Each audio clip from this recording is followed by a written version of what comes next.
Can I go? Can I go? Chris Orwoll.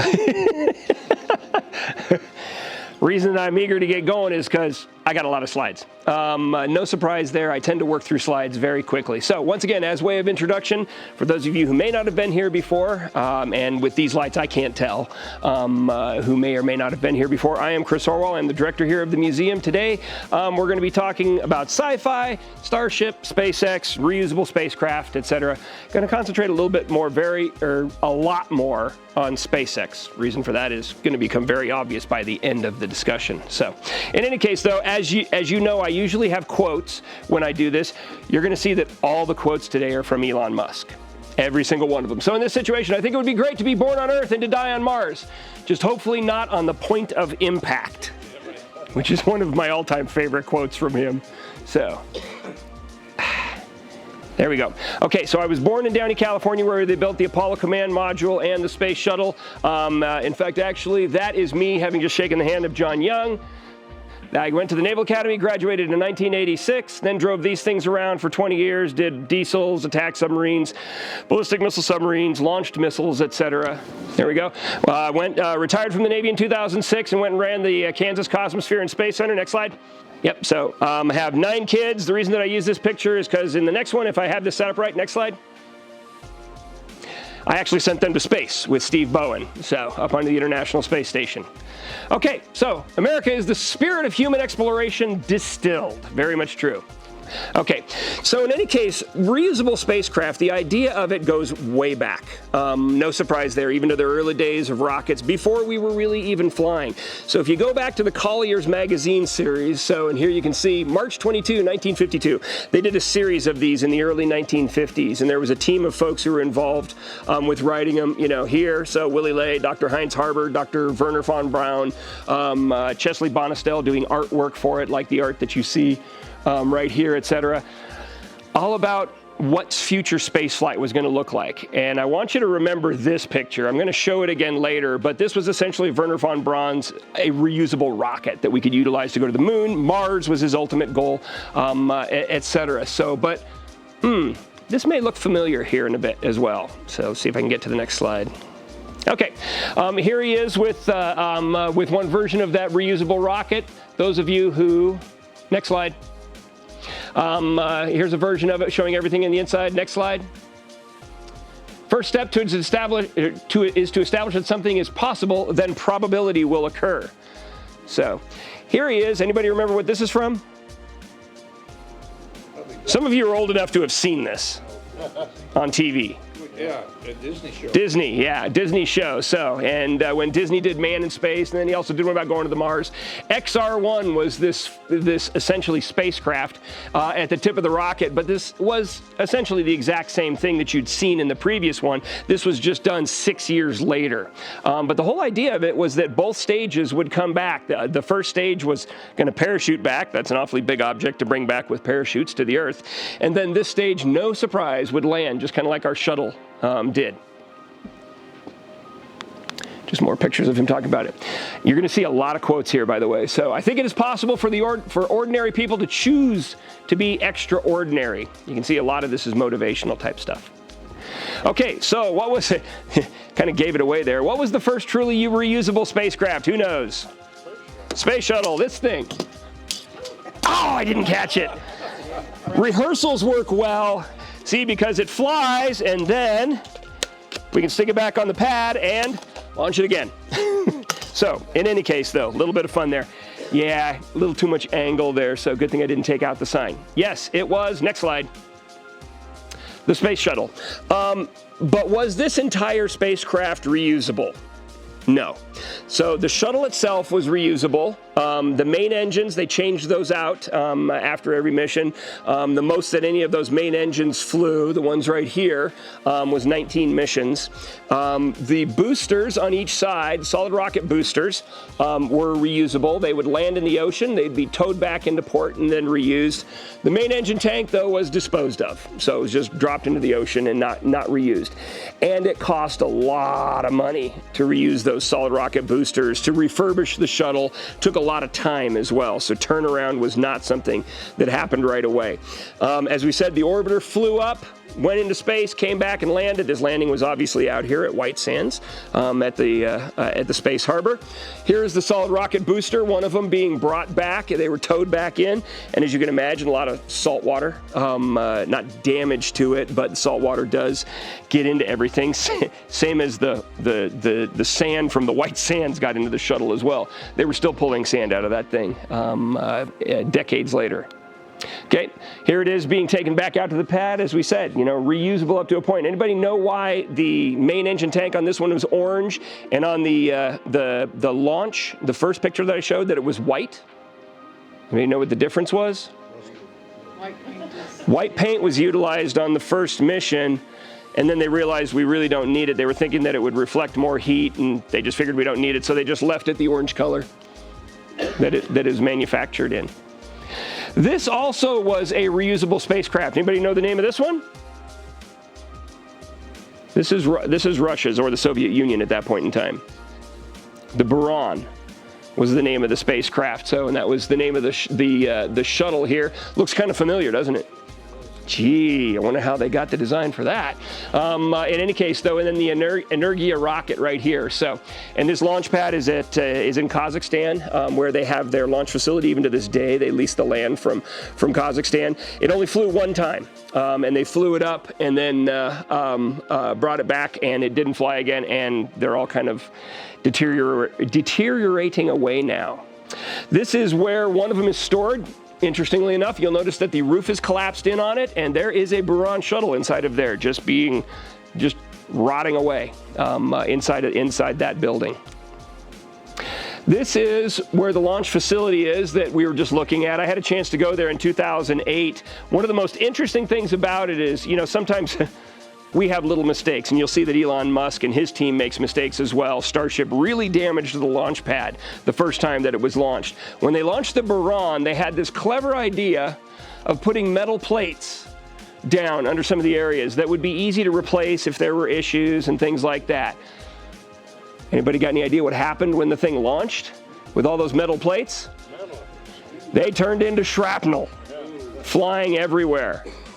That is the indentation of one of the plates in an I-beam. So yeah, it was apparent from the discussion of the people who were there, it was a very frightening experience. So, because they didn't just fly around the pad, they flew huge distances. This is one that flew here in New Mexico. This is really, if you get into it, one of the first attempts to really take a look at something similar to what we're seeing nowadays. Obviously, the shuttle was a winged craft that came in, landed horizontally. This was vertical takeoff, vertical landing. The Delta Clipper experimental rocket, eventually the Delta Clipper experimental advanced rocket, or the Clipper Graham, was also the name of it, because it had a little incident in the middle of its testing, and then it was improved, made an advanced version.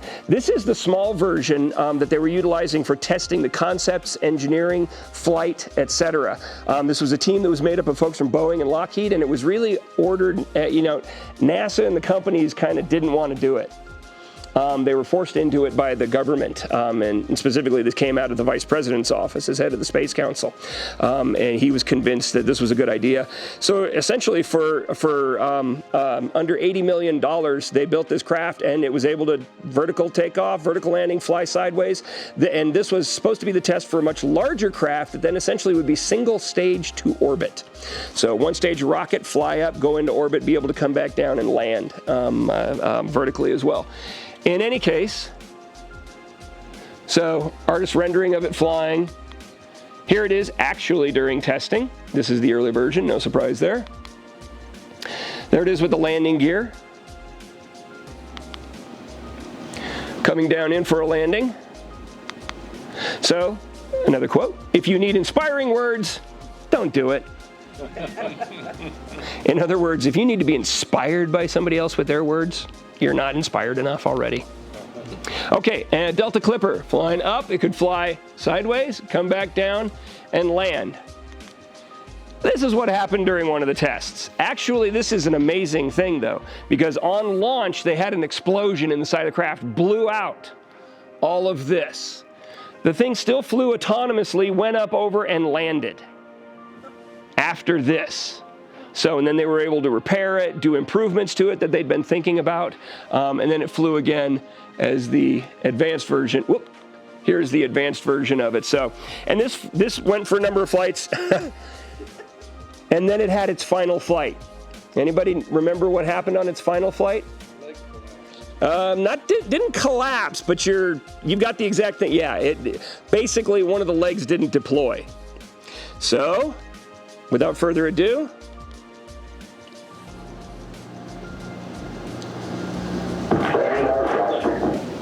and this was because a hydraulic line had been capped and the cap hadn't been removed by accident. So, human error.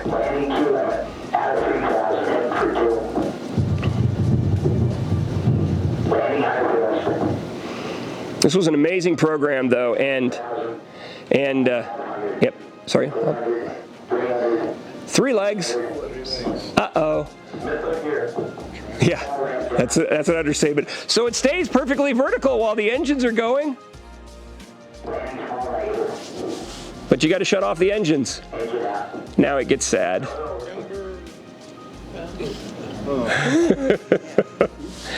So yeah. Understatement. So in any case, though, yeah, here's what it looked like afterwards. So the shell burned off around the outside, etc. If you want to see the remains of this spacecraft, or this flying craft, we call it a spacecraft, it's over in our Daisy Track building, and there's other pieces of it that are actually over in our warehouse. Eventually, someday, we'd like to essentially rebuild it to have it on display again. So, but it's going to take a lot of work. Okay. Failure is an option here. If things are not failing, you are not innovating enough. So it's kind of interesting considering how, failure is not an option. Okay, on a mission with humans, failure is not an option. But with the kind of testing they're doing, yeah, failure is an option for the folks at SpaceX. In any case, though, continuing on with the history of reusable spacecraft, we get into these folks, which is kind of one of the next big accomplishments. Anybody know what the name of this was? It's very easy. You can actually read it if you got really good eyes. It's right there. Spaceship One. So Spaceship One won the Ansari X Prize back at the turn of the century, essentially. The Ansari X Prize was created similar to the Ortig Prize that had been done back in the early 1900s that was for flying across the Atlantic Ocean. And we know who got that one. Lindbergh won the Ortig Prize, but it was designed to create innovation. The Ansari X Prize, the idea was the same. Okay, give a large prize to somebody who could fly a craft into space and then fly it again within 2 weeks. So essentially reusability of a spacecraft. Spaceship One was able to do that within 2 weeks. Nowadays it's hanging up in the Smithsonian is where it's displayed nowadays. But there it is. Burt Rutan was one of the lead designers on it. They flew it out of Mojave in California.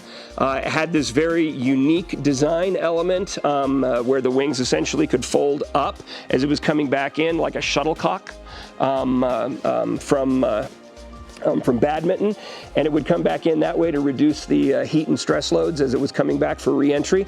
Worked perfectly. It flew multiple flights and was essentially the basis for what's flying nowadays out here in New Mexico by Virgin Galactic out of Spaceport America.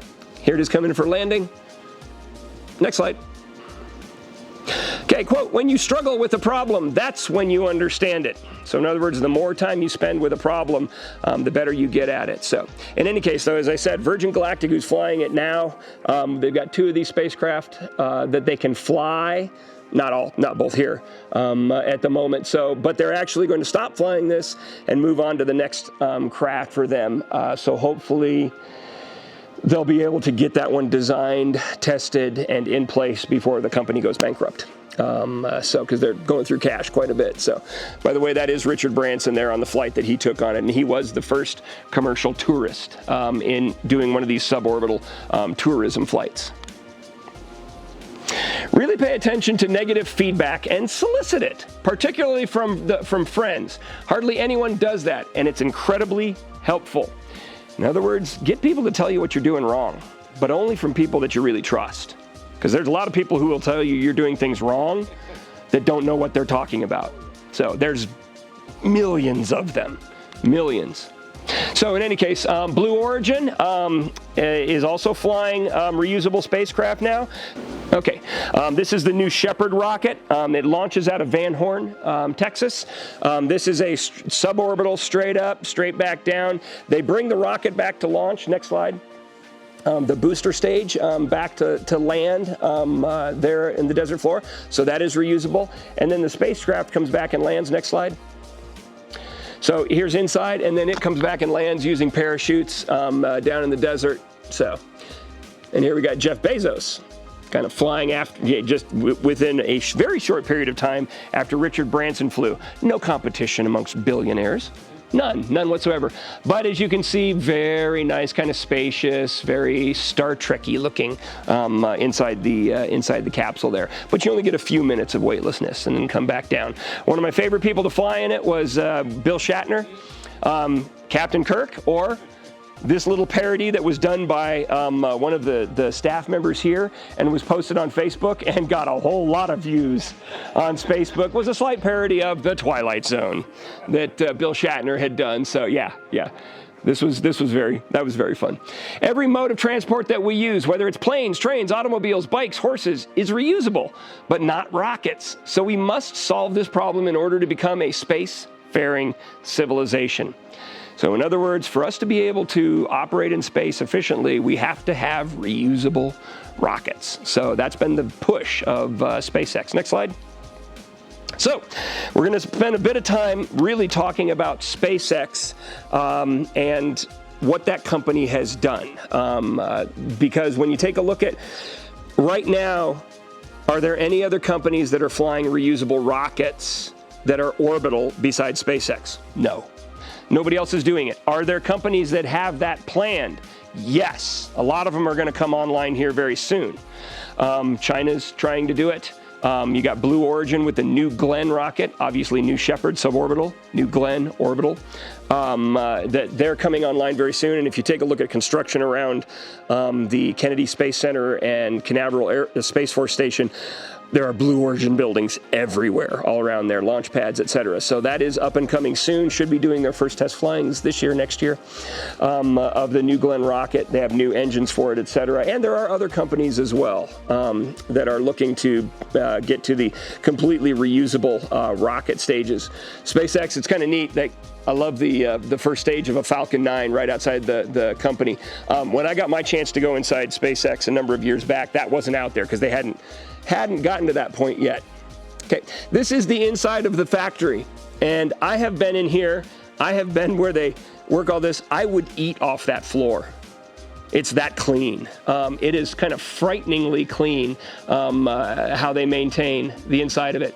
This is the area, if you're ever watching the launches that SpaceX does, either of a Falcon 9 or of a Starship, you'll see mission control. This is their mission control, but it's right next to the floor of the factory as well, where they're working. And down here is where they actually build the capsules, inside that area right there. And the area that people are walking out of is where they have their canteen as well. So they do have an eating place right there. If you're ever going through the museum and you're going through here and you see the little red rocket trash cans, I stole that idea from SpaceX.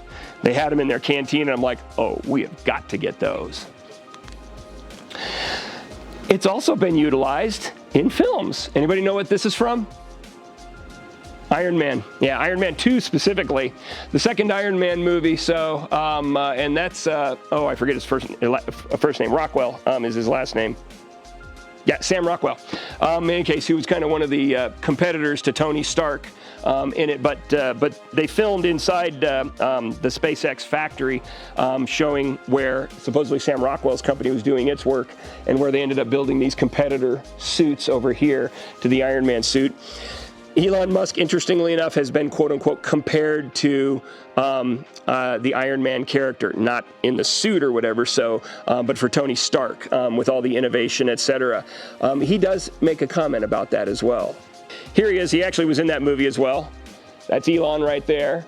There's Robert Downey Jr., so playing Tony Stark. There are some important differences between me and Tony Stark. Like, I have 5 kids, so I spend more time going to Disneyland than parties. So the first rocket that they actually got off essentially was the Falcon 1. A lot smaller than what you see nowadays. But once again, iterative testing is one of the ways that SpaceX does its work. Basically, it comes up with the concept. It knows what its goal is, but it knows that you have to do that in steps.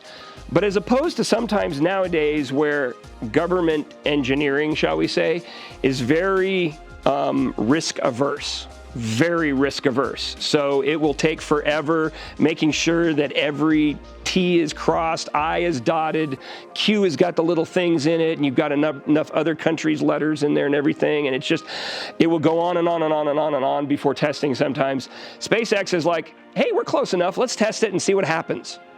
And if it blows up, we learned something.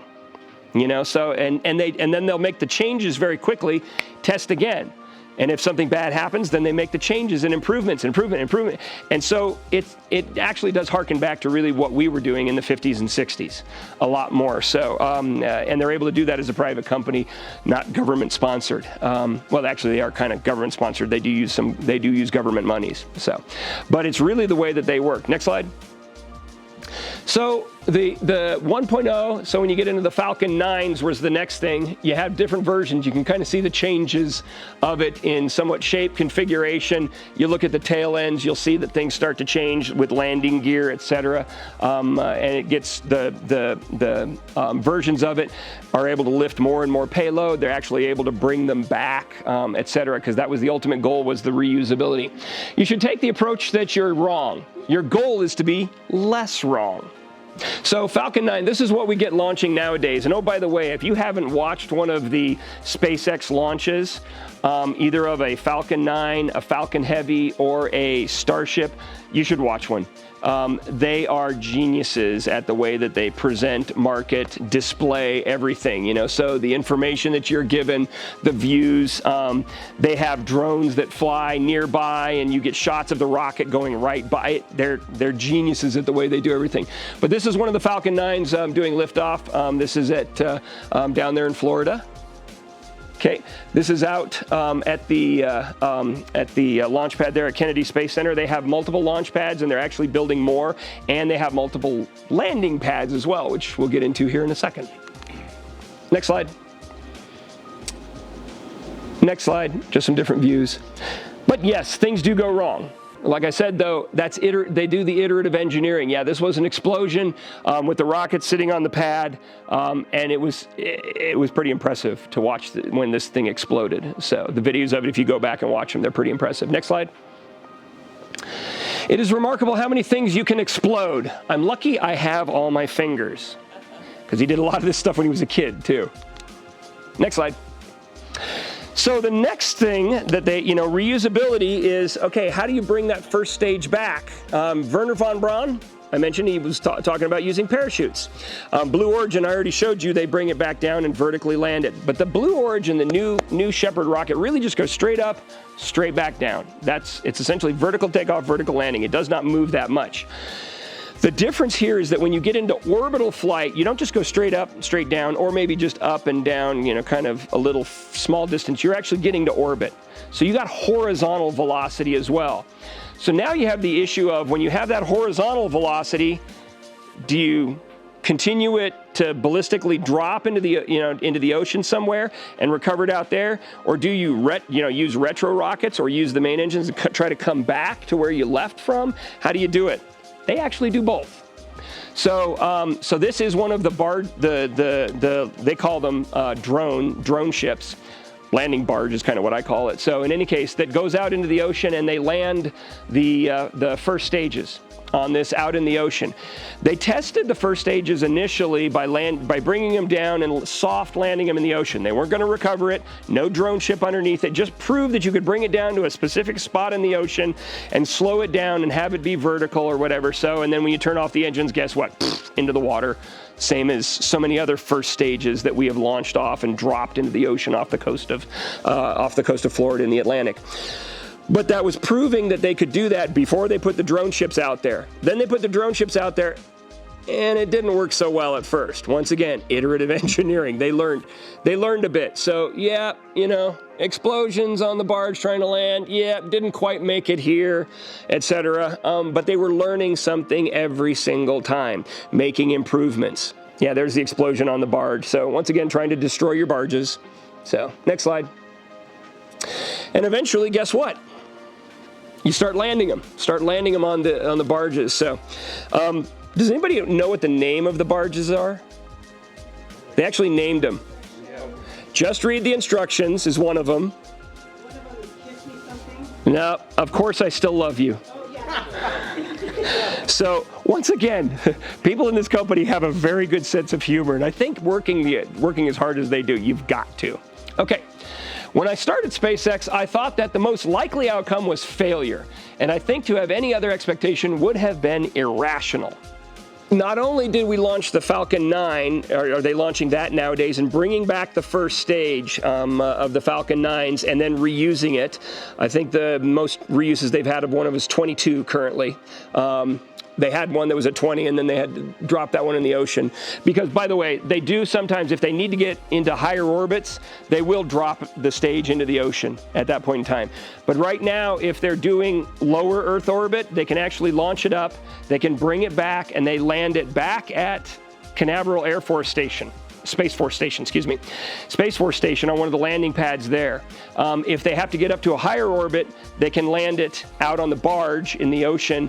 And if they have to get it even further, which generally is done with a Falcon Heavy rocket, but even further, then they'll just drop it into the ocean even further out. This is another one of the rockets they're flying now, Falcon 9, or a Falcon Heavy.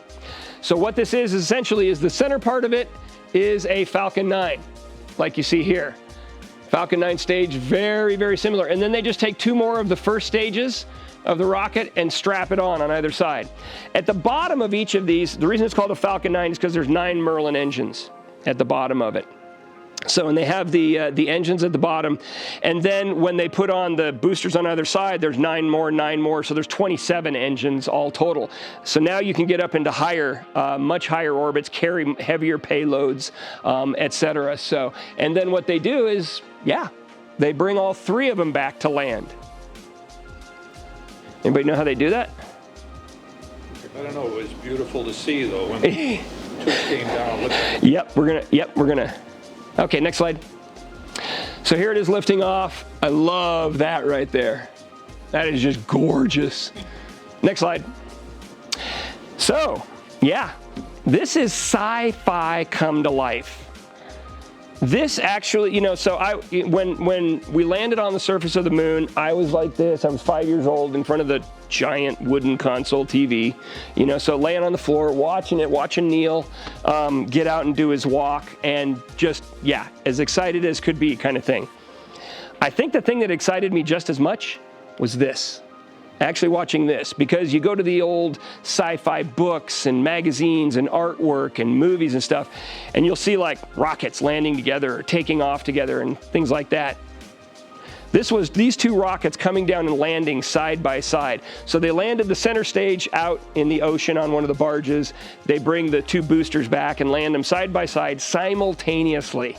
Back on Earth. While, oh, by the way, the rest of the rocket is, the rest of the whole thing is still carrying the payload out into space. So you can imagine the amount of coordination that all of this takes in the computer systems, etc. It's a fixer-upper of a planet, but we could make it work.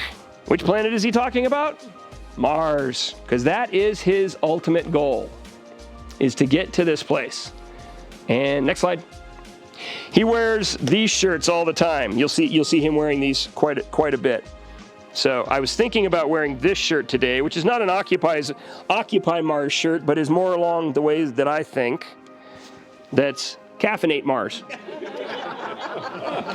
Black Rifle Coffee Company, in case you're curious. So, yep. So, but yeah, if we're gonna go there, we better have caffeine. Why is there no Flat Mars Society? I love it.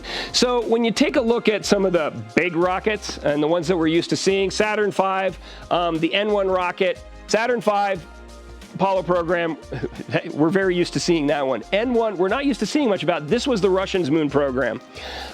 They were trying to get, Soviets really, so they were trying to get to the moon as well. Launched this thing 4 times, 4 failures, explosions, very large explosions as you can imagine. So we have a model of this one that's about 5 feet tall, that's in our office space up on the 5th floor.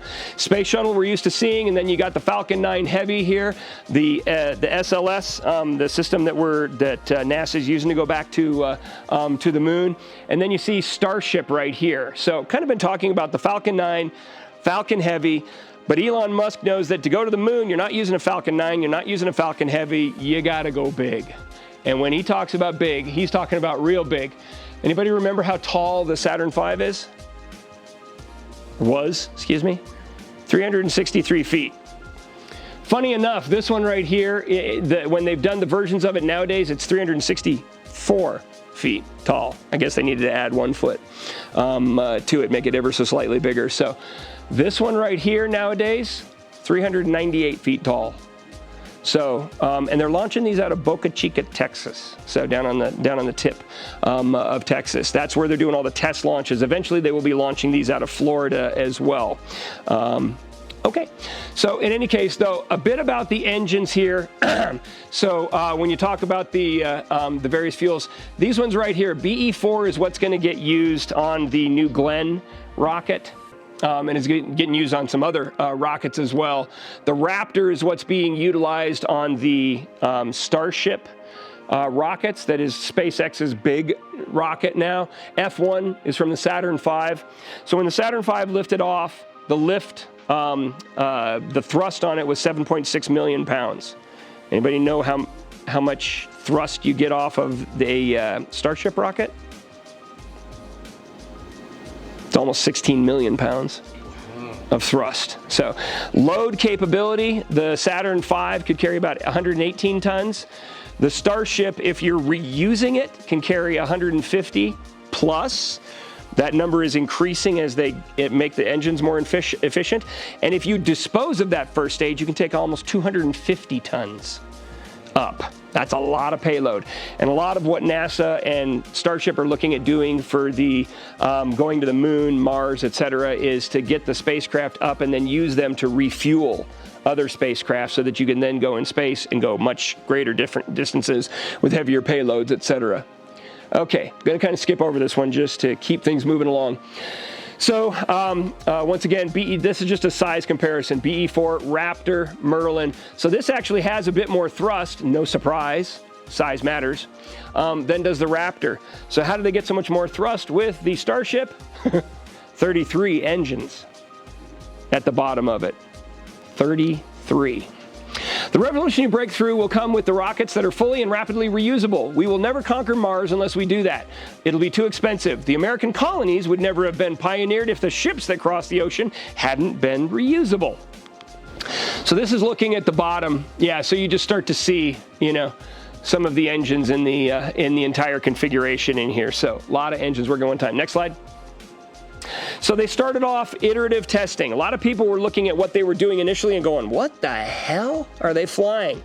They had things like the Hopper here, so that was testing out just the engines and the tanking, etc. Next slide. Okay, then they had the BN, so which was booster number, and they had a number of them, 3, 4, 5, etc. There was just a booster section where they were testing out more engines or just testing out, different tanking configurations. They were flying these up, flying them back down, occasionally exploding them as well. Next slide. So, and you can kind of start to see the size comparisons between, F1 engine, Raptor engine. Next slide. But they're building a lot of them. This was the 200th that they manufactured. Collect 200 Raptors on your way to Mars. Oh, I love them. Next slide. If humanity doesn't land on Mars in my lifetime, I would be very disappointed.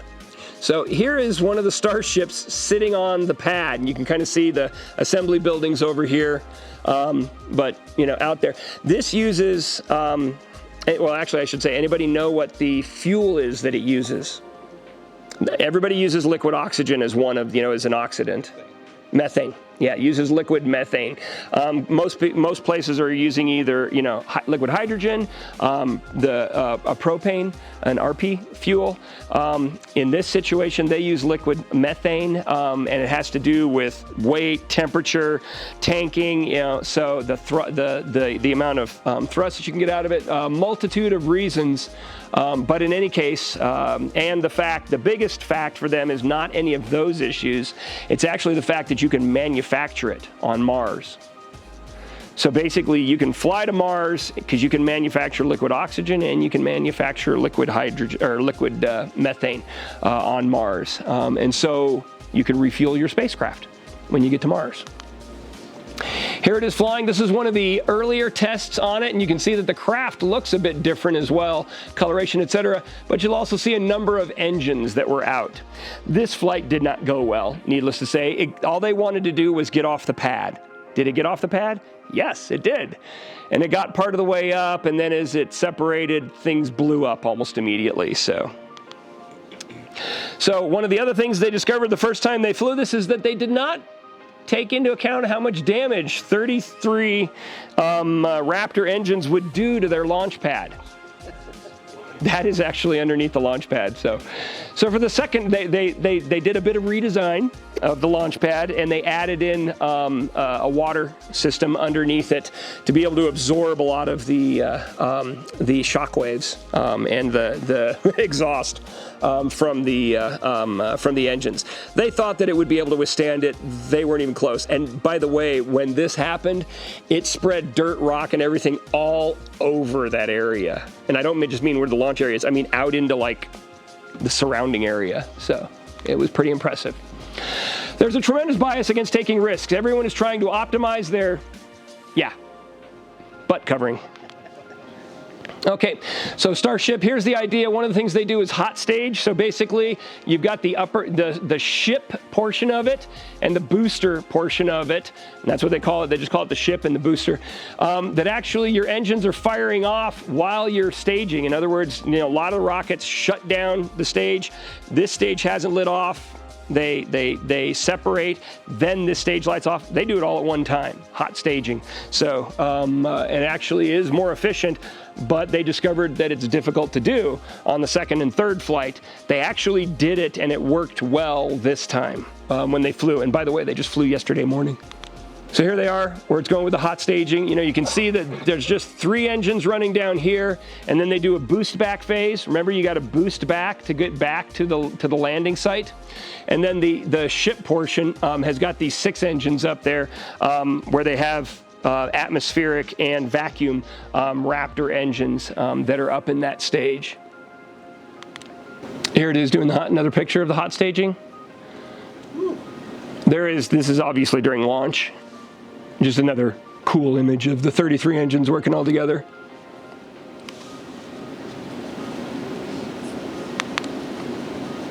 So if you look at this and you look at this, a giant booster stage with 32 engines. An upper kind of flying, sort of winged. Yeah, this is supposed to fly back and land. This has got 5 engines up here. Musk and his team have 6 in that upper stage, but so in any case, though, the upper stage on the Starship has got what looks like wings. They're not to fly back to land. They're actually to stabilize it as it comes in horizontally towards landing, and then right at the last moment before it lands, it will go vertical and then land that way. That's the idea, at least. Okay, constantly seek criticism. A well-thought-out critique of what you're doing is as valuable as gold. Next slide. There are really 2 things that have to occur in order for a new technology to be affordable to the mass market. One is you need economies of scale. The other is you need to iterate on the design. Iterative engineering, like I was mentioning before. You need to go through a few versions, just a few. They go through a lot of them. Next slide. Okay, and when you talk about economy of scale, they're building this stuff like crazy. You saw the factory there in California where they're building, Falcon rockets. They're building Dragon capsules. Here, there's just a few, Starship ships being built, boosters over here. They're building massive factories to just put these out. They want to build 1 a day. Wow. So, next. Large factories. Next slide. Next slide. Next slide. Okay, so this was the mission that they just did yesterday. So in any case, the idea, sitting here on the pad, Starship, boost up, hot staging, you have a boost back maneuver, and then the stage would come back towards Earth, the booster, and then as it got down right near the ocean, flip over to vertical, and then soft land on the water. The idea for what they do, you'll notice if you look at the launch tower here, okay, they call it Mechazilla. This out here, it can actually be utilized to grab a hold of the booster stage, bring it up, lift it, set it down on the ship stage, set it down on the booster. The idea also is that then it changes configuration ever so slightly after the rockets launch, or the rocket launches, and then when the booster stage comes back, they're not planning on landing it in the ocean. It's going to come back to the pad that it lifted off from, come down, go right alongside this, and the Mechazilla is going to go and grab a hold of it. I'll believe it when I see it. I'll believe it when I see it, but by God, these folks, if anybody's going to do it, it's going to be these folks. So the first thing that they had to prove was that you could bring one of these booster stages back like they did here and soft land it in the water at a specific location. Guess what they did yesterday for the first time? They did that. Didn't happen on the first two flights. So, and then the ship stage was just going to go essentially in a suborbital flight, although it was kind of a pseudo-orbital flight, over, and then in the Indian Ocean, it was going to have re-entry, come in here because it comes in kind of in this configuration for re-entry, sort of like what the shuttle did. And then it just uses the atmosphere to brake. Then it gets into the atmosphere, it comes down horizontally like this, and then at the last second does the same thing. The engines light off, it goes to vertical, and then it was going to soft land in the Indian Ocean just off the coast of Australia. That was the plan. Once again, old military adage, no plan survives contact with the enemy. So here's just a couple images from yesterday of it sitting on the pad. And this is right just at launch time, just before launch here. And then, if I get this, one last quote here. We have a strict no boop policy at SpaceX. I'm not sure everybody there would agree with that. So, next slide. Here we go. 40-second mark. So, what's listed in? Flight director's time. It's going to take us through 1 more time for a Starship flip throw. 1 more time. 2 minutes 15 minutes.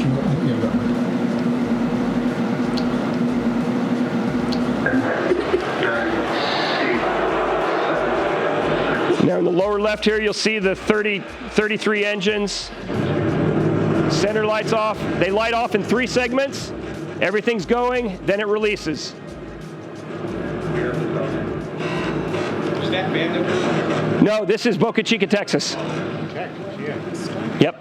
This is 12 hours away. You could go down. Look at the shock waves. And then as it goes through the clouds, you'll see some more right here. Look at the shock waves going into the clouds. And it's the pressure, the high pressure and low pressure, you get the white and the dark as it condenses and expands the clouds. All right, 30 seconds into flight. The rumbles are still building here in the Raptor's nest. We're seeing 32 out of 33 engines lit on the Super Heavy right now. Okay, I'm going to skip around a bit here. All right, 30 seconds into flight. The rumbles are still building here in the Raptor's nest. We're seeing 32 out of 33 engines lit on the Super Heavy. Yeah, only 32 of them lit. They can actually get into orbit with just 24 engines. You see one's out right there. Pressure as we go uphill on the vehicle. The hot staging, a lot of things happen all at one side. They're coming up on hot staging. We're going to light the engines on the ship, starting with the RVACs first, and then the 3 center sea-level engines. Before we're separated, all of that exhaust gets moved down the side of the hot stage, and then the ship will separate itself. All but the 3 center engines on the booster are going to shut down, so the booster never stops its thrust while we go through this hot stage maneuver. After that, the booster is going to do its flip, starting at the back. The ship will be on its own power on its way to space. So that should be coming up in just about 30 seconds from now. As of right now, still looking like 32 out of 33 Raptors lit on the booster. And we'll start to see those stagger down. They're going to turn off in banks. This right here is for the ship stage. So there you got the ship. Right now, everything's connected. To turn off. And there's the ship stage. You can see that the 6 engines there have not lit off yet. These grid fins are what they utilize to steer the booster stage. There, the 6 engines have lit off. Now you've hot staged. And now you see that it's gone to fewer engines here, and the booster is now doing its boost back phase. The cheering you hear is the folks at Hawthorne. Stage confirmed, ship under its own power, booster boosting back. Looks like all 13 are lit. Kate got a booster on the way back to the Dolphin. Okay. Way to space. Now let me skip ahead. Acquisition signal steps. Hot stage. As we mentioned, this is a temporary fix to help. Lots of excitement. So That actually is an interstitial stage that they put in this time because they hadn't gotten the engineering fixed yet for a permanent piece to be added to the booster. And so they then ejected it to lower the weight of the booster.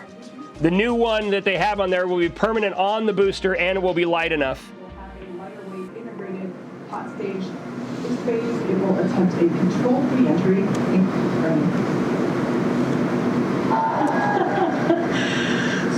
The water. And we are just about 30 seconds away from that landing burn, expecting to begin. That's the top of the booster stage View from as it's coming in essentially vertically. portion of the booster. This is basically on top of. You can see the booster's almost vertical coming in. Have jettisoned that hot This is still on, the ship is still on its way. of Earth as it's making its way back down to the Gulf of Mexico. Right now, the booster 30 kilometers up, hypersonic grid fin going at about 4,400 kilometers per hour. entry. That's that's looking up from the lower portion. By the way, all this you can watch on your phone while it's going on. That blows me away. Yeah, to go on YouTube and you can pick this. Yeah, you can watch this on YouTube now too. Yeah, go to SpaceX. They have the live broadcast. 13 engines, and this is a great view on your left. This is the view on Starship, the ship portion. This is everything from the booster. You can see the grid fins maneuvering, coming down through the clouds.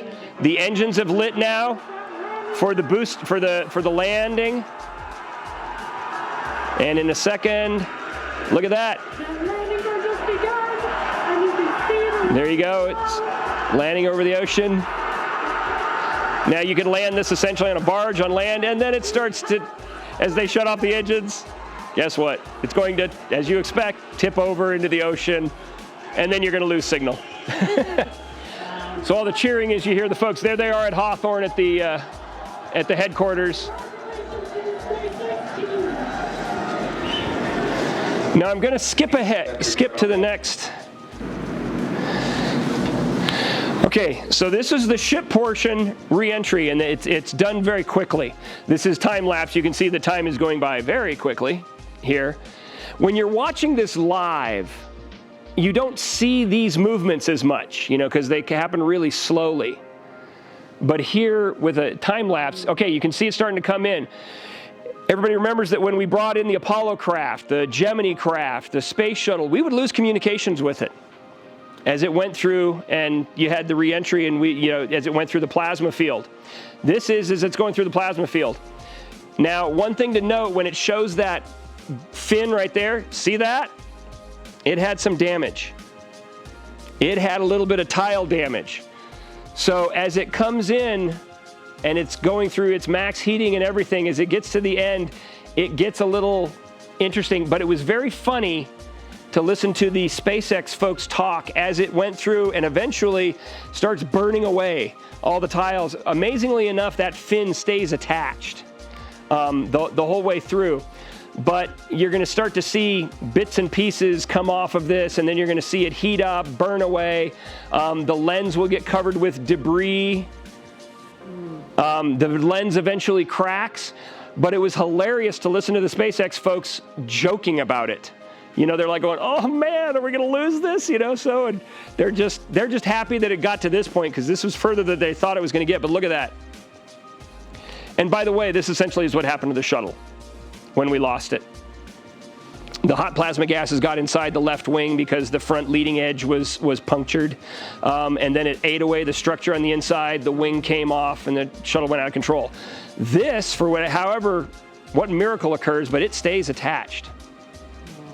Now you start to see the debris getting on the lens of the camera.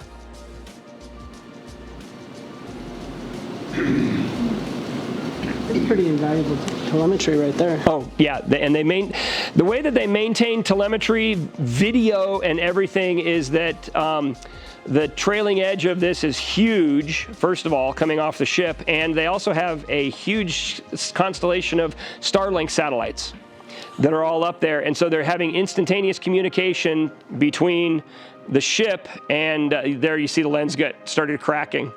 So lost signal for a second. But, you know, they're doing it through the Starlink constellation.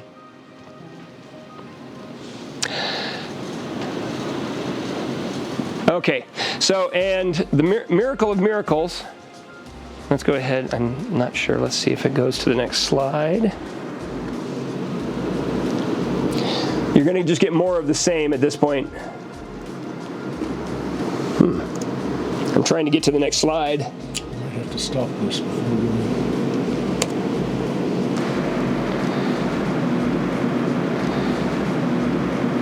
Engineering is the closest thing to magic that exists in the world. If you think about it, the things that we don't think too much about nowadays, driving around in cars, flying in airplanes, you know, having access to information at the tip of our fingers with our phones, you know, supercomputers, computers, all those different things that we can do. Go back 200-300 years ago, what would that have been considered? Black magic.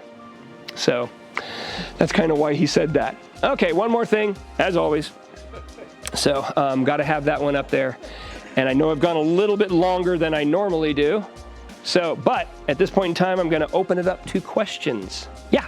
One thing you didn't mention, even though he's got some good government contracts now, when you're the richest man in the world, you don't have to worry about government funding. So, in actuality, they did. SpaceX, much of the early engineering and everything was through government contracts for a lot of their initial research and everything. I mean, now Starlink, you know, they're making a ton of money off of Starlink. They're making a ton of money off of people buying contracts to fly on SpaceX rockets because it is so much cheaper than anybody else flying up there by factors kind of thing. So, but they did have a lot of government money, and it was very interesting that a couple of friends of mine were invited by the NASA administrator in to talk about marketing for NASA. Both of them have written marketing books. They wrote one also called Marketing the Moon. They were invited to talk to the NASA administrator, and they were in there along with all the NASA leadership. And one of the gentlemen had brought his teenage son in as well, because he brought him into town together, so he came into the meeting. He was just sitting along the wall. NASA administrator looked at his son and said, "Hey, what do you think about all this stuff that we're talking about?" And he basically said, "I see all this stuff that is being marketed out there by, you know, Elon Musk and by Blue Origin and these companies. I don't see that much from NASA. It's kind of old school too. I don't pay that much attention to it. I didn't even know until this meeting today that you guys actually paid for what was going on this flight, you know, that you're talking about, etc." NASA administrator instantaneously looked at the rest of the folks and said, "That's exactly it." And he looks at all those people and goes, "I want the NASA emblem on the rockets that fly from them from now on, you know, et cetera, because there's a lot of NASA money in that as well." So yes and no, but yeah, if you're the richest person in the world, yeah, you can afford to take chances more so than I can on a nonprofit director's salary. So, sir. I was struck by the lack of, or the absence of parachutes Yes. on the return. Mm-hmm. Are they not in use anymore? Or is it... Not for these systems, because you want to bring them back and soft land them, whereas with parachutes, it's a hard landing. They do that with some of the capsules, like Blue Origin's capsule. Boeing Boeing Starliner docked to the space station yesterday. So, and you know, that Starliner will come back and land here with parachutes. But as far as those booster stages, way too heavy for parachutes and things like that. You got to bring them back. You got to be able to take enough fuel up with you that you can soft land them back on a drone ship or on the landing pad. So that way it's then completely reusable because you just soft landed it. So. China came back with their astronauts, I think, yesterday or something like that, and they just had one single large parachute, and they had a really hard landing. Yeah. Yeah. Yeah. So and the Starliner's supposed to have the cushions or something like that. Yeah, three parachutes and and retro rockets on it, which actually the Chinese do have as well, because the Chinese spacecraft is based right off the Russian Soyuz. Yep. Yeah, there were some issues with it, so they did have a hard landing. So, well, Bezos, the last flight of Blue Origin, when they came back, one of the parachutes, one of the three didn't deploy, so they had a slightly harder landing than normal as well. So, other questions? Anything? Yes? On the barge thing? Yeah, the landing drone ship. Yeah, that one. Are they wide enough that if it goes to land and it falls over, it can land on the barge, or is it? If it tips over, it's exploding. Yeah. It will explode. Purposefully go into the ocean then? Well, no, actually, it does a lot of damage. It has gone into the ocean. It has exploded and destroyed big chunks of the landing drone ship. If it doesn't land and hit perfectly, kind of thing, on the ship. Or if something happens so that it's off kilter, etc. So it's just going to tip over and go boom. So, and you can watch those videos on YouTube as well, because that has happened. Are there people on those?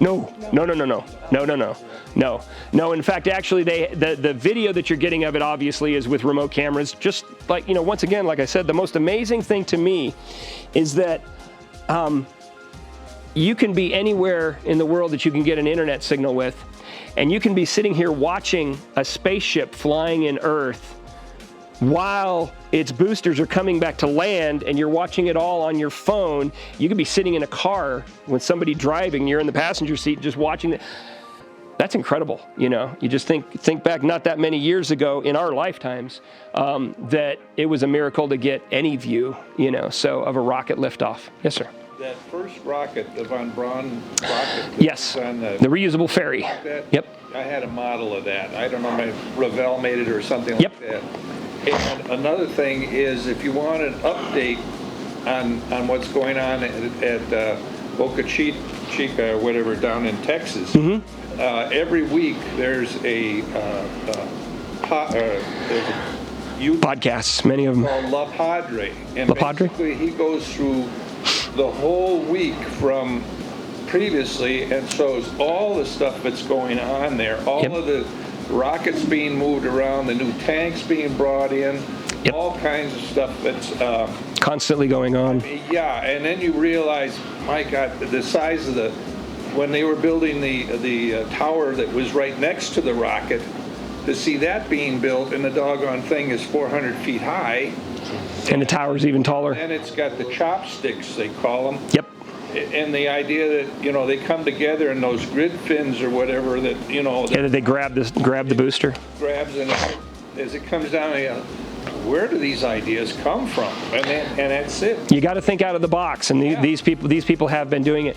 Just to echo on that one, so two things. One, if you want to kind of get an easy place to see all the different various launches, dockings, landings, everything else that's going on, there's an app called Next Spaceflight. It's really great. You can get all that information at the tip of your fingers. You can, like yesterday, you knew that the Starship launch was happening. You just click on it, boom, it'll take you to information about that launch, but it will also take you straight to the live link for the video, everything, very easy. The Padre one that you're talking about is very good. What about it And that's actually the name of the podcast that you can just look up on the internet. What About It, WAI, is another great one. The team that does that one talks about not just what's happening there around the various launch sites, but also the whys and the wherefores. So there's a couple of them that are out there that are very good. Any other questions here?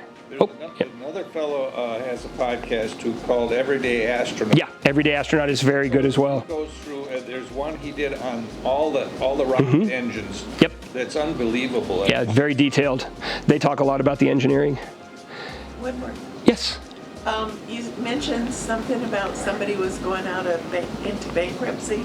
Is that the TFC people? No, I didn't say anybody was going into bankruptcy. I just basically, I definitely don't want to get accused of saying that Virgin Galactic is going bankrupt. I'm just saying that Virgin Galactic has got the issue where they're stopping flights with the current spacecraft that they've got because they're going to a third version of it that they're going to be building over in Arizona, in case you're curious. And when they go to that Delta spacecraft, the new one that can carry more passengers for them, the fear that I've got right now is that how much time is it going to take them to get that spacecraft up and operational based on how long it took them to get this one going. So, and if that takes an excessively long period of time, there is the possibility that you could have a company going bankrupt because you have so much money going out and nothing coming in.